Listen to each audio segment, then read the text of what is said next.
Doctor Who saison 13 épisode 3 Once Upon a Time. Alors, c'était comment?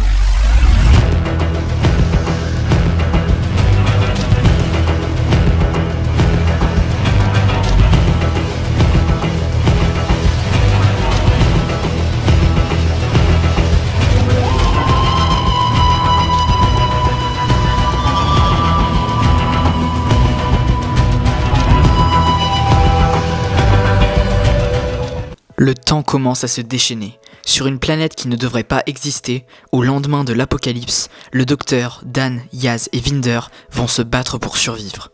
Ça va être full spoiler. Ok, alors cet épisode m'a complètement perdu.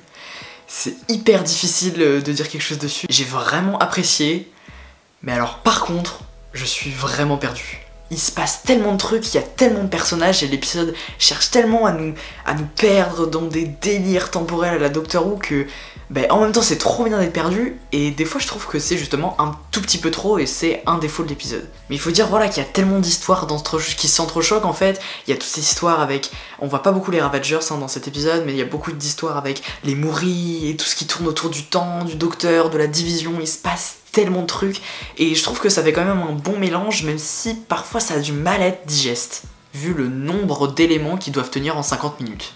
Je vais passer vite sur la réalisation parce que comme les autres épisodes, les effets spéciaux sont toujours magnifiques et c'est toujours très bien réalisé donc je vais vite passer sur ce point là.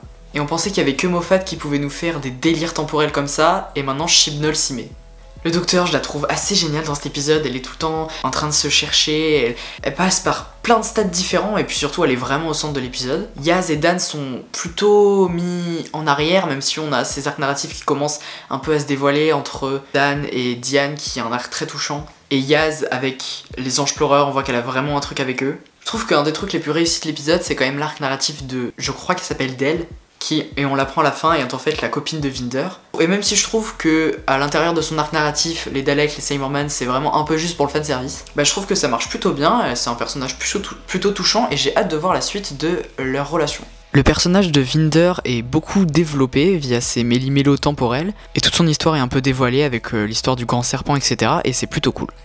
On apprend quelques trucs sur la division, mais au final pas grand chose, j'avoue que ça aurait été mieux de approfondir un petit peu plus ça. On a aussi tout ce truc avec la vieille, je vais l'appeler la vieille, où le docteur la voit en fin d'épisode, on sait pas encore qui c'est, on verra sûrement dans la suite. Tout le délire avec les passengers, moi je trouve ça génial et j'ai vraiment adoré. Les Ravagers sont vraiment mis un peu plus en retrait dans cet épisode, donc on les voit pas beaucoup. Mais le fait de nous perdre dans ce méli-mélo temporel, c'est à la fois une qualité et un défaut de l'épisode. C'est encore une fois assez difficile d'en juger. Et on a évidemment le retour de Roof, le docteur Roof. Qu'est-ce que ça fait plaisir de la revoir même si c'est que très peu et on se doute vraiment qu'elle va revenir dans le reste de la saison. Mais donc du coup on comprend, enfin tout ce méli-mélo temporel aide vraiment à développer un petit peu le passé du docteur avec Roof et de la faire revenir. Et c'est plutôt cool, je trouve qu'elle est plutôt bien utilisée et c'est vraiment cette partie un peu sur la division, sur le passé du docteur qui m'a le plus plu. En bref, c'est un épisode qui est très difficile à juger.